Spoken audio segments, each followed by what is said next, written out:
আলহামদুলিল্লাহ সুন্নি আন্দোলনের আজকে যারা নাকি আপনারা আছেন প্রকাশ্যে কোনো আমরা শুনি, আমরা রসুলের জন্য, রসুল আওরাদের জন্য, ইসলামের জন্য জান দিতে প্রস্তুত। যেমন কথা তেমন কাজ। আলহামদুলিল্লাহ সুন্নি আন্দোলনের আজকে যারা নাকি আছেন সবাই কথায় কাজে একরকম নবীর পক্ষে, আওলাদের রসুলের পক্ষে, নবীর দিকে থাকবার জন্য, নবীর আওলাদের দিকে থাকবার জন্য, সাহাবায়ে কেরামের পক্ষে থাকার জন্য।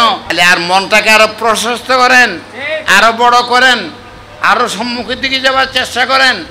ধন সম্পদ যেত না, সুন্নিয়তের জন্য প্রত্যেক জায়গা প্রতিষ্ঠা করার জন্য, ধনে মালে কথায় প্রত্যেক জায়গায় আপনারা চেষ্টা করে যান। রসুল পাক সাল্লাল্লাহু আলাইহি ওয়াসাল্লাম হজ করার পরে খুতবা দেবার যখন জুটছে আরফাতের ময়দানে রসুল পাক একটা সুন্দর খুতবা দিয়েছেন, কিয়ামত পর্যন্ত ফয়সালা সব কিছু।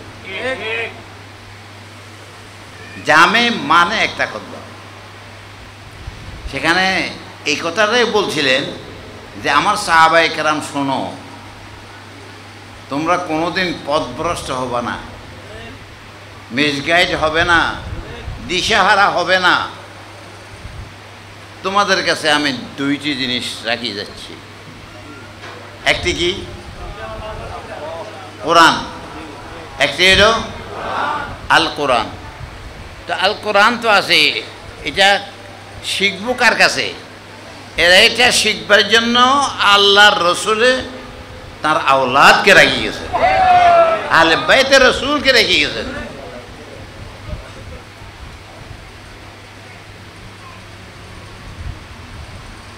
তাহলে কোরআন শিখতে হলে এদের থেকে শিখতে হইব। আওলাদ রসুল কিয়ামত পর্যন্ত থাকবো, ঠিক না বেটি? এখন তো তার কুষ্টি উল্টাইতে আমাদের সময় নেই।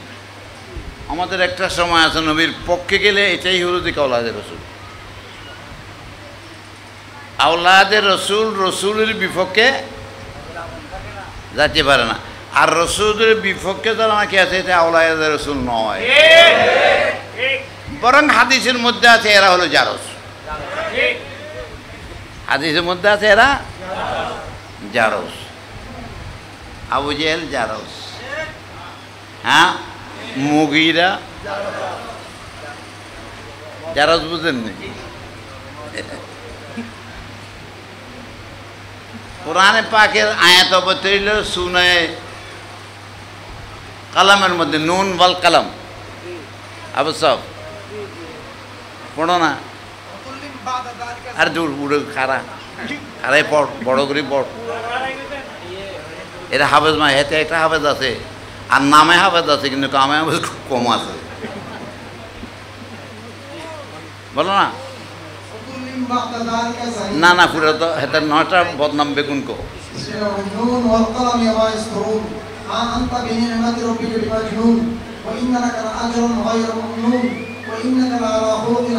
এই থামো, এই কাফেররা কইতো নবী নির্বংশ হইব, হ্যাঁ, এটা পাগল, এটা জাদুঘর, বহু রকমের বদনাম করতো, এটা নির্বংশ হয়ে যাবো গা।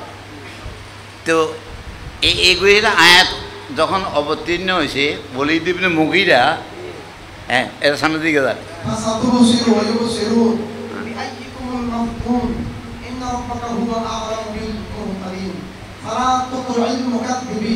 এবারে কয়, এ মিথ্যাবাদীর অনুসরণ করিও না, ফাল্লা তুতিল মুকাদ্দিবিন।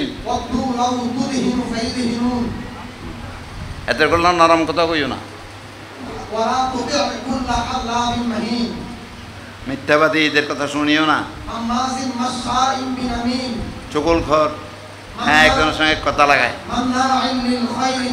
ভালো কাজ করে না, খারাপ কাজ করে।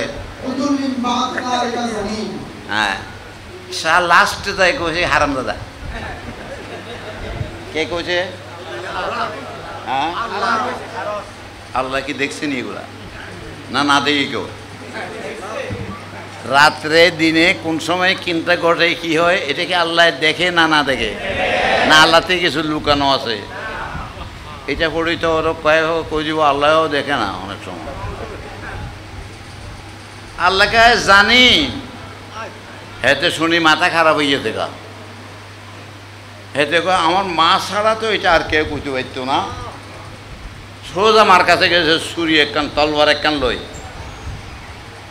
যাই কয় মা তোর বহুত সম্মান করছি, আদর করে, আজকে একটা কথা কমু তোরে, এটা যদি ছুটি উত্তর না দাও তো কোবা কাটিয়ে এলাম। মায় কয়ে এত গরম কিনলে হইসদ, কয়ে মোহাম্মদের কথা সত্য কয় না মিথ্যা কয়। হেতের মা কয় মোহাম্মদও সত্য কথা কয়, আবু জেহেলও কয় সত্য কথা, ঠিক না ঠিক? বদনাম করতেও বিরোধিতা করতে, কিন্তু রসুলের ভিতরে ভিতরে মানত। তা কয় যে ওই মোহাম্মদে একটা কথা আমার অনেক গালাগালি করছে, একটা গালাগালি এখানে আসে, আমি তোমার জিজ্ঞাসা করতাম চাই, তোমার সঙ্গে সম্পৃক্ত এটা কি? এটা আমার কইছে হারাম দাদা, আল্লাহ কইছে হারাম দাদা। হ্যাঁ, আল্লাহ তো দেখি নাই, এই মোহাম্মদের মুখ দিয়ে বাইরেছে আমি হারাম দাদা। ওই মোহাম্মদের যা কইছে তা সত্য। কে কয় না? এটার মধ্যে আর সন্দেহ আছে নি? হ্যাঁ, বর্তমানে মারা বোধ এগুলো এরকম হইলেও করতো না, কিন্তু আমরা সিমটম পাইলে কম ওই ব্যাপার। সিমটমটা কি? নবীর বিরুদ্ধে, আল্লাহর রাসূলের বিরুদ্ধে এখন গেলে এগুলোরে আরাম যারা কম যাইতো না, ওইটা হারাম কইতো, আরাম না, ঠিক না বেরি? হ্যাঁ, তাহলে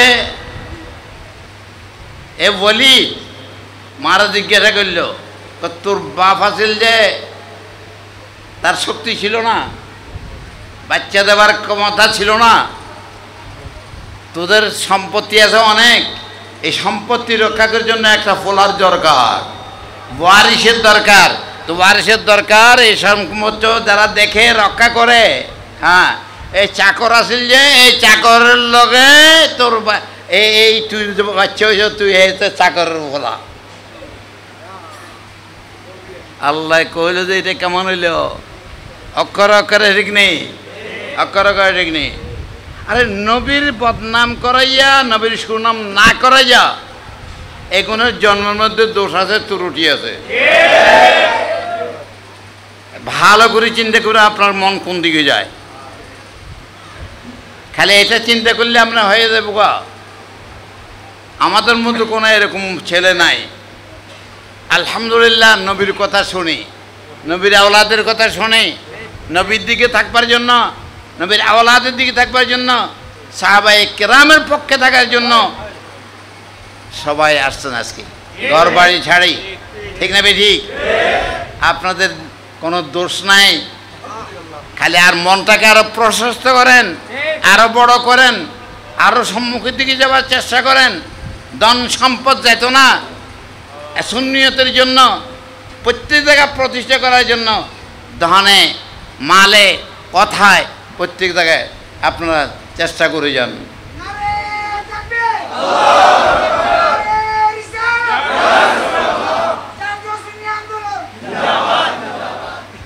সাহাবায়ে কেরাম কি মার খেয়ে চুপ মারছিল?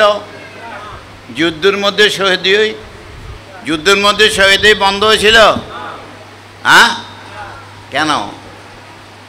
এতারা অকাতরে শহীদ হয়েছে না, কিন্তু ইসলাম ছাড়ছিল, নবীকে বাদ দিছিল। হ্যাঁ, আবু জেহেলে কইছিল, এই তোর লোকে চলে যে এই মানুষগুলা, তুই মুসিবতে বলে বেগুন দেব। সাহাবায়ে কেরাম, আবু বকর সিদ্দিকে কয়, একে গালাগালি করে কয় এইটা যাইব, একটাও যাইতো না যতক্ষণ পর্যন্ত প্রাণ আছে, ততক্ষণ পর্যন্ত নবীর পাশে থাকবে, নবীর সাথে থাকবে। আপনারা নবীর সাথে থাকবেন কিনা দেখো আপনারা সবাই। লজ্জা লাগতো, সুন্নি কইলে সাইনবোর্ড ভাঙছে, সুন্নির পোস্টার দিলে ছিঁড়ে ফেলছে।